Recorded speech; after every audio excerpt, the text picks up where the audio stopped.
Developers are seemingly frightened that angry gamers not able to beat their tutorial levels will vent their frustrations online and stop other people from, making them a bunch of money. But it never used to be like that. Game companies weren't always pushing out first-person shooters that kept you on the rails, or games that let you save or respawn at checkpoints when you got killed for the 18th time. No, they were taking you behind the bike shed, trousers down with a Bunsen burner up the back passage. But some games did go a little too far, crossing the line between challenging and insanely difficult. With that in mind, I'm Jules from WhatCulture.com, and here are 10 of the most insanely difficult video games ever made. Number 10. The Adventures of Bayou Billy. Likely the name of this game alone has got you frowning intently at the screen, so it's probably no surprise that The Adventures of Bayou Billy isn't particularly well known for its quality. It is known, however, for its teeth-grindingly awful programming and enemies that refuse to f***ing die. These guys come at Billy like a Jeremy Kyle guest, relentlessly punching and kicking their way through the levels. The problem is that the enemies have just about as much health as old Billy himself, making the game not only terribly difficult, but terribly terrible. And if that wasn't bad enough, there are dozens of dumb surprises waiting for Billy as he navigates the stages, like an alligator, for example, which jumps out and kills you the second you step into a pool of water, giving you no time to react. Absolute joy. Number 9. Castlevania.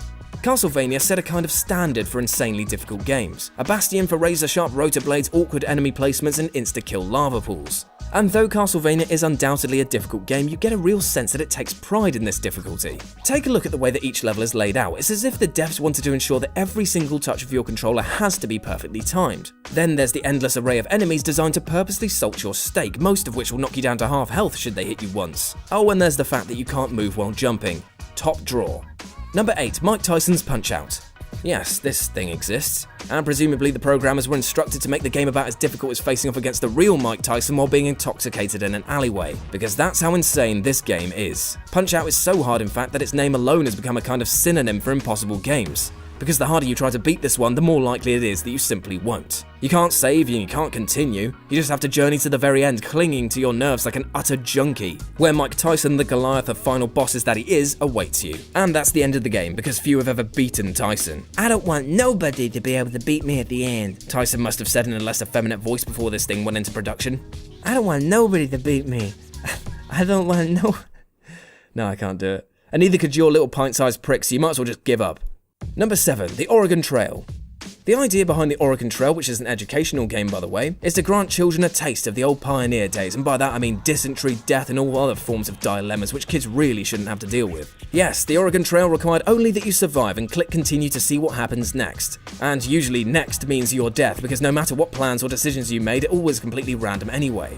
Basically impossible to conquer, the Oregon Trail remains a super realistic portrait of pioneer life that confirms the one thing we already knew to be true anyway: that pioneer life f***ing sucks. Number 6. Discworld.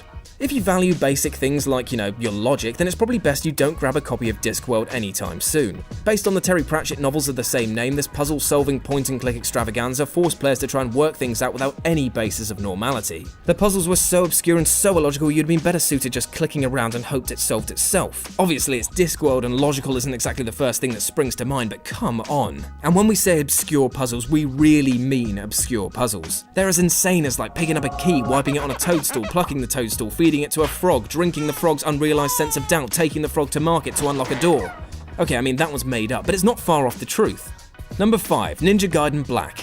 The boss fights. Ask any Ninja Gaiden Black player and the first thing they'll remember about this game is the boss fights, and not in a good way. Unlike a quirky dungeon boss in Zelda or something, it's a cruel, unrelenting and semi-disturbing experience, kind of like every inch of your soul is being sucked out of your body. Then of course there's the never-ending barrage of enemies that attack you all at once the moment you turn your console on. Ninja Gaiden Black was created as a response to players who thought that Ninja Gaiden was too tough. The fact that this game would ask you if you wanted to lower the difficulty means that the developers even caught on to the fact that they created an absolute monster. But it also served as a swipe at your dignity. "Oh, is it too hard for the little gamer? Let's make it easy for you, poor little baby." Number 4. Demon's Souls. Strictly speaking, this entry includes all of the games associated with this title because they're all equally insanely difficult, and also because they're apparently proud of that fact. But unlike the other games here, Demon's Souls actually found itself somewhat praised for its difficulty level. Presumably it's because it provided a genuine challenge to avid gamers who've had to put up with genuinely easy games for the past decade or so. Demon's Souls just took no prisoners, and it shocked everyone as a result. Why is it so hard, you ask? Well, how about a lack of health items, brutally insane boss fights, a lack of checkpoints, players who come into your world specifically to murder your ass? Besides that, many of the enemies you encounter can kill you in 2 to 3 hits. Simply put, it's a game of patience and learning, but one that makes you feel very damn good about yourself should you succeed. Number 3. Contra. Unlike most retro entries on this list, Contra, like my girlfriend, doesn't respect you from the very beginning, which makes for a highly turbulent and frustrating relationship from day one. Picture it like mistakenly bunking up with Hitler. You don't like him because, I mean, come on, he's Hitler, and he doesn't like you, but mainly because you won't stop talking about how hard Contra is. Poised as a Rambo-like maverick, your mission was to save planet Earth from alien scum. Despite being considered a genuine classic, Contra was unbelievably tough. And although many have completed it thanks to the infamous Konami code which gave you 30 lives, attempting to conquer this on just 3 is like storming the beaches of Normandy on D-Day solo with a neon sign above your head saying "Jog on, Jerry." Number 2. Battletoads. Presumably taking their cues from mutant turtles of a certain fame, Battletoads had you taking control of anthropomorphic amphibians through a whole host of stages designed to break your mind and my balls. Be it the Turbo Tunnel, a stage so intricately insane that an Apache pilot would give up after the first go, or the snake bit, but you'll probably never get that far. And maybe that's the point, maybe the devs are still laughing at you to this very day, those smug, beautiful bastards. Number 1. Ghosts and Goblins. Ghosts and Goblins.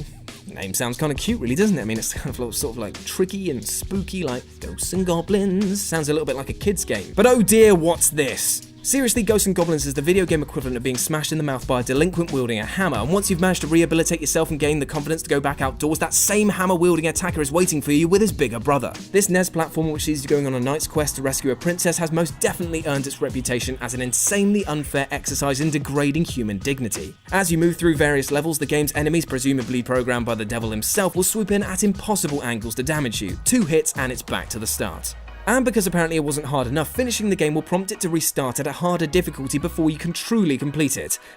Why? Because everything you just did was an illusion, you schmuck. Who the hell said that old games were better?